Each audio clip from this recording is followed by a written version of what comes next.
We guide you through how to find Roblox User ID on mobile.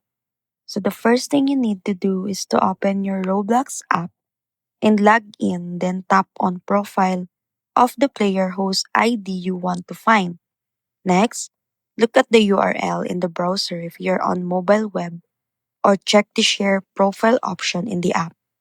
You'll see a string numbers at the end. That's the user ID. On iPhone, tap share profile, copy the link and the number after users or the ID. And if you're using Android, you can either tap three dots, copy link, or use the mobile browser to go to their profile and grab the same number. Make sure to double check the number before using it for scripts, games, or friend requests. And remember this to work for any Roblox player as long as their profile is not private.